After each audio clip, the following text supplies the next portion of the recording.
আসসালামু আলাইকুম এভরিওয়ান। শুভ সকাল।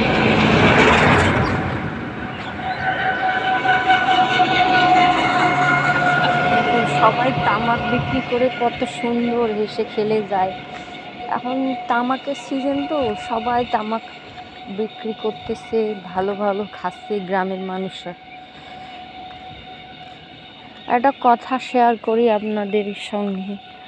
কালকে আমাদের একটা রাম ছাগলের বাচ্চা সড়ক দুর্ঘটনায় মরে গেছে, কিন্তু তার মাটা সারা রাতেই চিল্লাচ্ছে, ওর ভাইটাও চিল্লাচ্ছে, অনেক বড় রাম ছাগল তো অনেক বড়, চিল্লাচ্ছে, কান্না করতেছে সারা রাত সারা দিন। এগুলো মানুষ, ওরা তো পশু, কি বুঝলো যে ওর বাচ্চা, দুইটা বাচ্চা, একটা আছে একটা নাই, কিন্তু সারা রাতে কান্না করতেছে মানুষের মতো। কি একটা কষ্ট লাগে, খুব কি বলবো বলেন, কিছু বলার নাই। সব কিছুই মানুষের মতো, হয়তো ওদের শুধু কথা বলার নাই, ক্ষমতা নাই, কিন্তু কথা বুঝে। আপনি যেটা বলবেন সেটা বুঝবে, কিন্তু কথা বলার ক্ষমতা হয়তো আল্লাহ দেয়নি।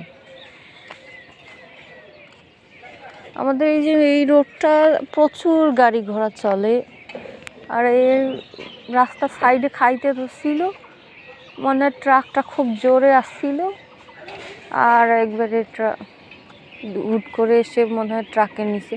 হয়তো ট্রাকওয়ালা চাইলে বাঁচাইতে পারতো, কিন্তু ট্রাকওয়ালা সেইটা করে নাই। মুরগি নিয়ে যাচ্ছে, সবাই কি জীবনের মূল্যটা বোঝে না। চাইলেই বাঁচাইতে পারতো, হয়তো চাই নাই, সামান্য জিনিস। প্রথম রোজাতে সবাই খুশি, আর আমাদের বাড়িতে সবারই মন খারাপ ছিল। আমিও খুব এক্সাইটেড ছিলাম। আমি উঠে কাজ টাজ করে টোরে উজু করে কোরআন নিয়ে বসছি, খালি একটা পাতা পড়ছি, আর তাতেই এরকম হইল, দুর্ঘটনাটা হইল। এই জন্য আর কি, এই জন্য সব কথাটাই শেয়ার করলাম আপনাদের সাথে। কি করার বলেন, এত মেন রোডের সামনে বাসা না থাকাই ভালো। জীবনের তো কোনো নিরাপত্তা নেই, হলো ভালো করে ঘুমানো যায় না, তা বাদে ওই মুরগি থেকে শুরু করে, মানুষ থেকে শুরু করে, ছাগল গরু, কারো নিরাপত্তা নেই। ধন্যবাদ।